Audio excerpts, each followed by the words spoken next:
welcome to this week's Market Outlook webinar in conjunction with AUDUSD Markets. I'm David Jones. We do this webinar every Wednesday lunchtime at 12:30, and it's to look back at what's been happening over the last few days and a look ahead to see where maybe the opportunities might be in the days ahead. I'll just flick up the risk warning while I'm talking away. So if you're watching the recorded version of this, it was held live on Wednesday, the 22nd of Feb at 12:30. I also do a couple of social trading webinars with AUDUSD. AUDUSD you can trade for yourself, obviously the same way you could with sort of other brokers, but what they're really big in is social trading, the idea of following people and mimicking their trades. And I've started doing a blog with a real account with a couple of £1,000 in on my website. I'm going to update it this afternoon. It's showing a tiny profit so far. I'm only following one trader, but I'm going to add another one this afternoon. So to see more about that, you can see it on, if you go to tradeafter.com. I think my website is pretty badly laid out, but I'll try and tidy things up, and it should take you to the right place. Go to the blog, and the details are on there. Right, let's get cracking. So what we're going to do, I'll just flip the screen over. So we're going to use AUDUSD's Trade Hub trading app. So that's where the charts are coming from. So I've got the charts full screen, and I've got my little watch list up behind there. So it's been, after some exciting times in currency markets, it's been a bit of a, a bit of a quiet week, I think. I mean, last week we had speculation off the back of Janet Yellen's release speech that we could see more interest rate rises to come in the US than was expected. I think with people thinking, some people think we might get as many as 3 rate rises this year. So we saw plenty of volatility last week. It's died off maybe a little bit this week. The US was shut on Monday anyway, so it's a bit of an odd week. But I thought we'd start off with the pound, because we've had big news out, well, relatively big news out this morning. The sort of the revision to the UK's GDP, the gross domestic product, what's growth look like in the economy, that came out this morning at 9:30, and it was revised up. It's been revised up a massive 0.1%. So the UK economy grew by 0.7% over the fourth quarter, so that's a positive one. But hand in hand with that, the ONS, the Office for National Statistics, have downgraded growth for the year. So they were expecting 2%, and they've knocked that down to 1.8%. So that maybe explains the reaction. What we're looking at here, this is the pound against the dollar. So this was early this morning, trading up around about 125, and we've slipped back, what, 50, 60 points to 124.40. So even though that news for the last quarter was good, the outlook's a bit softer than it was, so we're just sort of flipping around. But going back to sort of short-term trading, I think it's interesting where it's brought it to. I think I said last week I expect the pound to be a little bit boring, because it's very much at the moment something of a politically driven market. What does Theresa May say next about Brexit, the Article 50 progress, all of that, and it's exactly what we've seen. We were here a week ago, Feb the 15th. We were here with 124.40, and it's been up to 125.20 and down just below 124. So that's quite a tight range. And I mentioned I had an options trade on that expires this Friday, and if the market's at 125, that's a maximum profit for me. So this does suit me, this sort of range. If the market claws its way up the next couple of days, I'll be happy. But from a sort of a directional trading point of view, it's tradable, but it's just a bit of a tight range to what we're used to. But it's interesting that it's been knocked back today, 60, 70 points, but we're holding above yesterday's lows. I've banged on a lot, I think, about the importance of previous days' highs and lows. So clearly for the short-term traders this afternoon, this 124 level could be a big one. But maybe we're seeing the reversal already, and the market's going to claw its way back up to 125. Fingers crossed. But it looks, it still looks pretty boring. Let's take this out. This is the hourly view of the pound. We saw good gains for the pound in January, but you can see for much of February, it's pretty much sideways. There's not an awful lot going on. There are some big levels to watch on the downside, sort of 123, big support. If we saw the market start to slip, there we go, sort of this sort of level back here. This is a daily chart we're looking at now, but you can see just how tight that range has been over the last couple of weeks or so. So it's a bit of a quiet time for the pounds, really. Maybe awaiting the next political thing that happens. Let's take a look though. Euro sterling we've looked at this a bit. So we take the dollar out of the equation for it. Euro sterling had a bit of a move in the last 24 hours. Let me take this out again a little bit further. I put this on Twitter a bit earlier today, but the euro against the pound, I think because of the sort of political rumblings in Europe with, I think, Marine Le Pen, I must admit I've not been paying that much attention to it, but Marine Le Pen doing better in the polls than was expected. So we saw some euro weakness yesterday, and it's actually slipped to its lowest levels for the year so far against the pound, sort of back towards that 84 level. Saying all of that, there's still a lot of support for euro sterling just below here. If I just plonk my lines on, we've looked at these levels numerous times in the past, but the sort of the post-Brexit, the post-referendum levels, the market goes zonking up on the Brexit vote, pulls off a bit, comes back to 82.50, rallies up through 90, comes back to 83, rallies up, comes back. So again, for me, if we saw a bit more weakness from where we are now, it does look like quite a good buying opportunity for euro sterling, for the euro versus the pound, just based off those sort of longer term levels. So it's an interesting one to watch. It's still weak at the moment, don't get me wrong. If we flip this over to maybe an hourly chart, I wouldn't want to be a buyer just yet. But I think it's interesting how sharply it's reversed, first of all, ahead of 84. So I think it's maybe one to watch the next couple of days to see if we do get a bit of a base building here and the start of another euro sterling recovery. The rest of it, it's all a bit sideways. The usual markets you watch, the Aussie dollar, I did have an order in to try and buy that one at the end of last week, and it didn't get filled because we did have, just take it back, this is the 4-hour chart, so a bigger picture going back to December, January, February, so 2.5 month chart, and the Aussie dollar had been a bit trapped for the first couple of weeks of Feb by this 7,700 level, but it poked out through it end of last week, and I put an order in to try and buy, I think 76.45 I was trying to buy, and I missed it. But I think that breakout, is it valid? Who knows? You never know with this stuff, really. But it held. This is a 4-hour chart. It spent 8 hours above the old previous resistance. So I think in terms of trades on Aussie dollar, I still want to be a buyer on dips. We've seen a great run this year with the Australian dollar, and there still seems to be an appetite to be a buyer. If we flip it back to the daily chart, but we're back up at levels that were real problems last year. It's really interesting.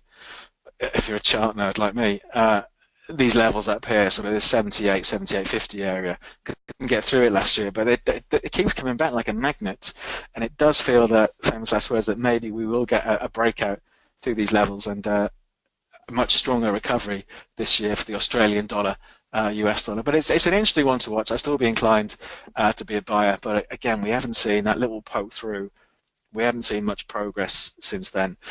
I look at one more currency market. What we'll do, actually, have I got it in my watch list? Euro yen. So let's just take the dollar out of the equation again.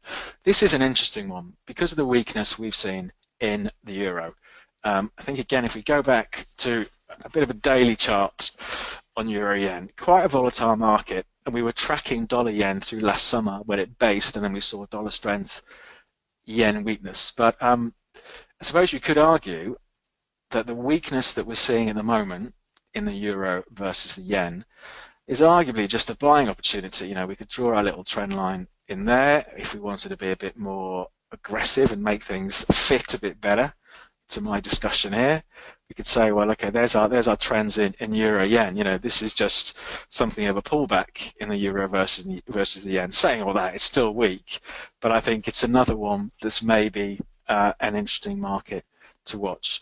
Let's look at a couple of others. I think that the good trend at the moment, I've talked about this dollar index, I think a couple of weeks ago, which is the dollar against a basket of other currencies, and it does look, I think it does suggest that maybe the weeks ahead, the months ahead, we will see a bit more dollar strength. One that has been performing well has been dollar against the Swiss franc. So let's just take this out. This is I think this is a daily chart that we're looking at here.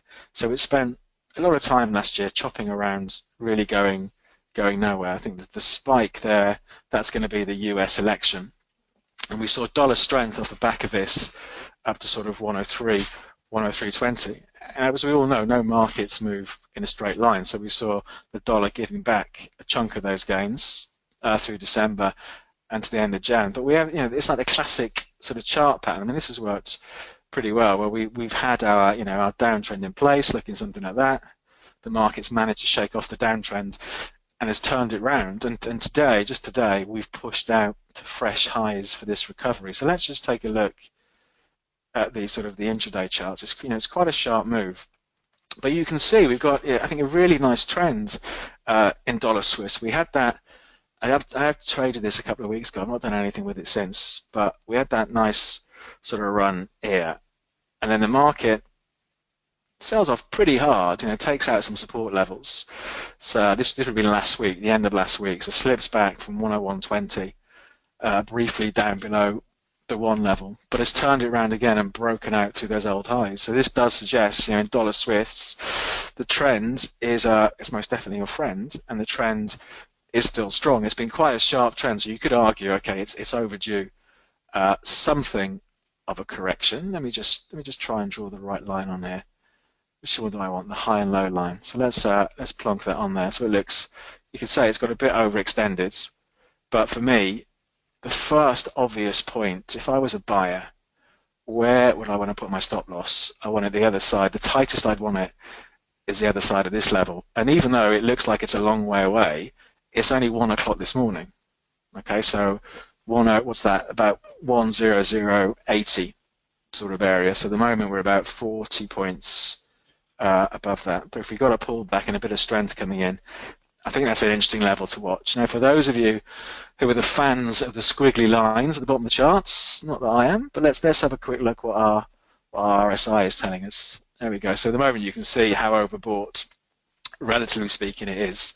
And when we were overbought in the past, the market did sell off a little bit and a little bit there as well. So the RSI has not done a terrible job of calling short-term turning points. So maybe if we saw dollar Swiss franc cool off a little bit over this afternoon and maybe into tomorrow, we could have something of a buying opportunity. But the fact it's broken out through these old highs from this time last week, it's a positive. So I think dollar Swiss is probably the one that's showing, I'd say, the best trend at the moment. When we look at currency markets, it's been something of a quiet, sort of rangy week. The only other one that's caught my eye, because it's been moving a bit, is dollar Canada. And again, I think this is one that we do touch on now and again. We'd seen, let's go back, quite a long-term view on this on dollar Canada. So going back to last year, so the dollar Canadian dollar, I think if this isn't one you watch, it is quite an interesting market to watch because it's a real trender. Look at that over the years. Some of the moves we've seen in the dollar Canadian dollar, it hasn't spent that much time doing nothing. So there are plenty of opportunities to make and lose money, of course. But if we just focus on maybe the last sort of 12 months or so. So the bit I'm interested in is, if I can zoom it out, there we go, from sort of May last year. We had that low in May last year. So if we pick up off that, we had our little trend chugging away. And the trend came under pressure right at the beginning of this year. But for me, okay, the trend line's broken, and I think it's, my background is technical analysis, so I qualified as a technical analyst back in April 1995, such a long time ago. And clearly, if a trend line breaks, it's not a good sign. But I don't think it's necessarily the end of the world, because we still have, when that trend line broke earlier this month, we still have big levels of support, going back here, around about the 130 mark, and that has held. We've had the odd dibble through on a daily basis. So I think it does make the argument that we could, if I was a betting man, my money would be on another look at 136 for the dollar against the Canadian dollar. So I think it's a really interesting level up here. Clearly that's big resistance that's been left. Down here at 130, we've got big support. If I could, what is wrong with me today? I'm just not picking on the right lines, am I? We've got big support down in the 130s. There we go. So, so the medium-term trade is to be a buyer somewhere with a stop the other side of these lows where it just dibbled through. Let me switch on my, I haven't got it, have I got it set up? Yeah, I've got it set up. Switch on my crosshairs and have a look there. Hang on, let's do that. There we go. So about 129.80, that sort of level. So I think it's interesting for a move, for a more medium-term move off it. And if we do buy into the whole dollar strength argument, that fits it well as well. Because clearly, if dollar Canada rallies, what we're looking at is dollar strength. Let's see how that one pans out. But I think that's an interesting one from a longer-term chart point of view. Dollar Swiss is the one I think that's showing the clearest trends at the moment.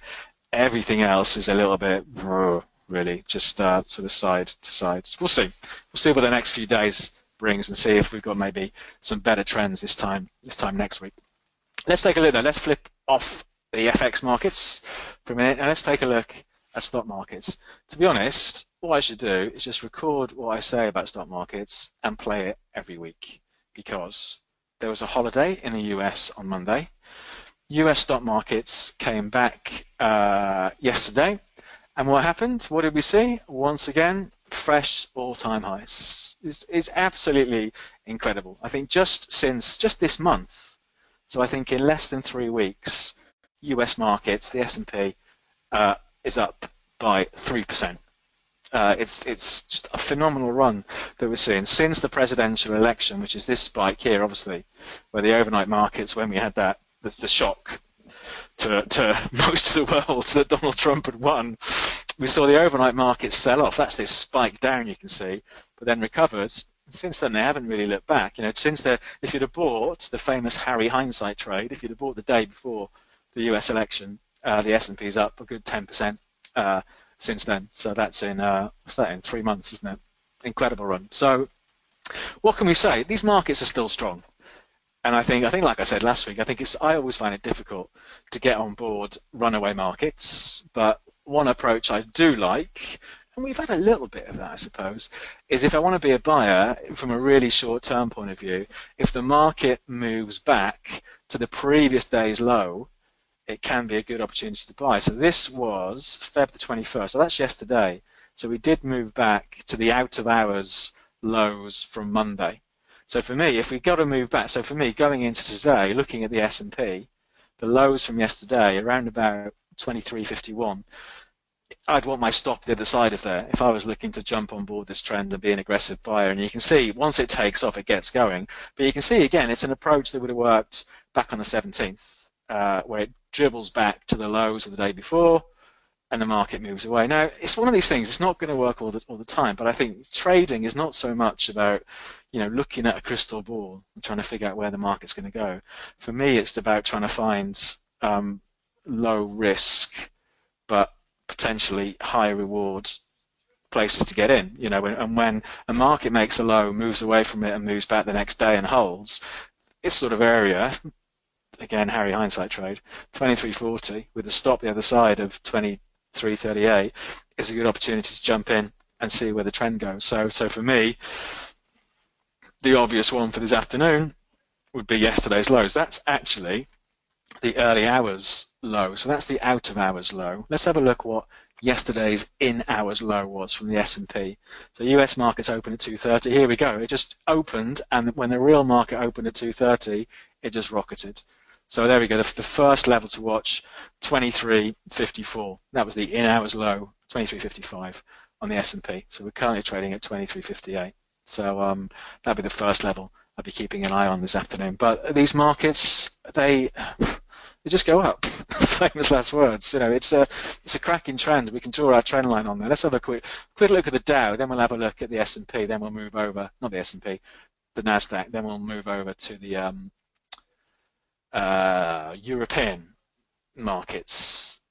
There we go. There's the Dow, Wall Street. There we go. Similar sort of thing. So when that 20,000 level finally broke here in Feb, it really did open up the floodgates. And the markets, what's that, 600 points higher, 700 points higher since we broke 20,000.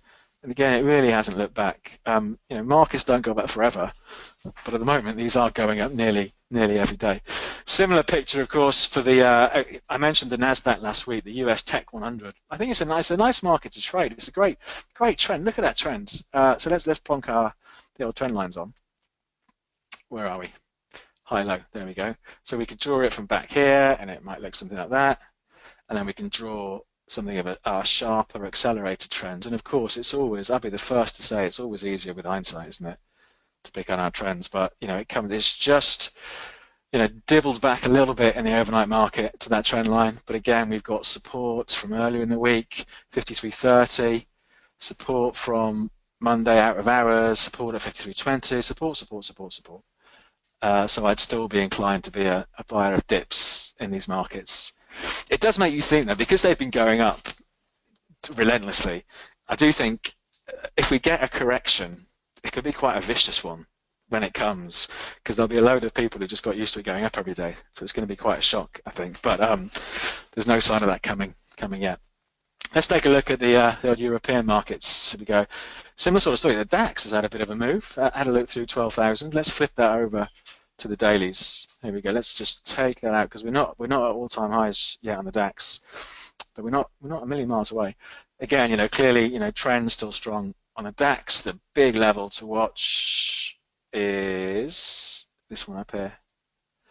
There we go. 12,400 on the DAX. But like these US markets, I mean, it's pretty. I think it's quite a bit more volatile, the DAX. But like these US markets, it just seems to just ramp away, then have a bit of cooling off before it goes again.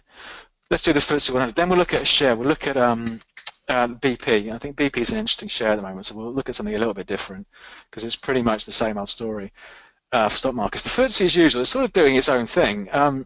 Let's take it out. We've had a run after this. We had that incredible run from December through to the second week of Jan, where it just went vertical all the time. Then we had the cooling off. Then we come back up, and you could, if you really thought markets were going to collapse from here, you could argue just going short the FTSE now with a stop above the highs. That's one trade. If you think that okay, these markets, they've been overcooked. The FTSE has struggled the last couple of days. So if you really wanted to go short, you want to sell the underperformer, arguably, don't you? So the FTSE has been the underperformer. But I think if we see US markets continue to blast up, you'd think the FTSE's got to wake up again and get a move on. But at the moment, been a little bit sideways on the FTSE. But definitely, I think for stock markets, watch the US. Clearly, that's where all the direction's coming from. That's interesting. Let's take a slight divergence before we go to look at the commodities. BP. I alluded to this. I think like a lot of people, I do short to medium term trading, but I also have ISAs and sensible stuff like that with longer term stuff in that pays dividends and hopefully goes up a bit every year. I thought BP was an interesting one, particularly given that the oil price, we've mentioned oil every week on this, and just a year ago the price of oil was $26 a barrel. Today it's $54 a barrel, and I think maybe this year continued recovery in the oil price could be a story. So let's but I thought BP is interesting because it's come off from £5.20 a share in Jan. It's come off like 15% to about £4.48, £4.50 a share. And I just thought, again, from a longer term trend point of view, so with my sort of investor's head on, I suppose we could draw our trend through there. That's the spiky low. That's the Brexit low, isn't it? So in the last year, since that's clearly marked by the low in the price of oil, we've got our trend in place. Going back to the idea of support and stuff like that, we've got levels coming in at 430. I think the dividend, let me have a quick look. What's the dividend on BP? Because for the longer term stuff, I like buying stuff with dividends, because even if it doesn't go anywhere for a year, hopefully it pays me a bit more than having cash in the bank. So let me just have a look on another screen here. I don't think it's going to be a lot, but maybe a couple of % dividend, is it? Let me have a quick look. Where are we? BP. Oh, 6%. So down at these levels, it pays a 6% dividend. So famous last words, if I bought it and sat on it for a year, and even if the share price didn't change, if they continue to pay dividends at the same level, I'd get 6%. Anyway, so it's an interesting one from an investor's point of view, and we've got lots of support levels coming in. So for me, I haven't bought it yet, but I have put it on my list of things to keep an eye on and see what happens down at these levels, because there is so much support. There's that trend from last year. So I think BP is a little bit of an interesting one. Okay, someone's asked for BT. We'll do BT because I think that's interesting as well, because and then we'll have a look at the what's its, I mean, I just need to flip back. BT is interesting because they had that scandal, didn't they? The accounting scandal out of their Italian office, didn't they? Okay, let's see if we put BT in. Can we filter that? Okay, here we go. I did look at those, but I think they were still weak, BT. And then we'll get onto gold and oil. Here we go. Right. Let's have a look on the dailies. Oof. Well, I see as it has come off. I should have bought it, see. So I suppose, again, if you were aggressive, that was the accounting scandal in BT. So it went from 380 to 3 quid. So what's that? Nearly, well, it's a 20% fall, isn't it? I suppose, I mean, for me, if you're an aggressive investor in BT now, if you're going to take the view, right, the market has overreacted, then one way of taking advantage of that would be a buyer now, maybe, with a stop loss under that low. Because if you do think the market has overreacted, clearly it shouldn't take out that low when the news broke. But I think it's always an interesting one, BT. You could also argue that the trend is still down. You know, maybe I don't need to be in too much of a hurry to be a buyer of BT, because you'd say that trend is, if I can get it in the right place, there we go, it's still down. But I think it's an interesting one, you know, because often you will see an overreaction. Right, let's have a look. Oil. We don't have an enormous amount of data on oil because we just rolled over to a new contract. Yeah, I still think, yeah, the argument for oil is still the same. You know, we saw $26 hit last year. It ended last year near the highs. You know, I do think there's a reasonable chance we'll see the 60s this year. And it's just still a little bit rangy. There's an hourly chart. This is the UK version. This is Brent crude oil. But you know, clearly, when it's since over the last month or so, when it's drifted down to the sort of below 55, the buyers have come out. We've pushed it back up, and it's not made much headway through 57. So it's quite a rangy market, oil. But if you drew a trend from those lows last February, at sort of $27, $26, that trend is definitely still up. So I'd still be inclined to be a buyer rather than a seller. Let's have a look at the US version. We're going to see, you know, it's a similar sort of chart, all a bit choppy, but an appetite to be a buyer on weakness. Let's wrap things up by looking at gold. Gold's been an interesting one. It had quite the run at the beginning of this year. Let's just remind ourselves, you know, the bigger picture on gold. Why I think gold is interesting. We've had years of a falling gold price since that peak in 2011. And the gold price had gone down every year. But last year, we saw signs of it turning around. You know, if we talk about it from like a trend point of view, if we look at the most recent bit of the trend, I don't know, something like that, you know, last year we did see a move out. You know, this thing had held the market down for a good couple of years. And we saw a move out, saw the market rally, move up, and then sort of run out of steam a little bit. But this year we've had a good run. Let's take this back. So we came into this year around about 1180 an ounce, and it's currently sort of 1238. Is it 1180, or am I underselling it there? Where did it end last year? 1150. So it's currently at just below 1240.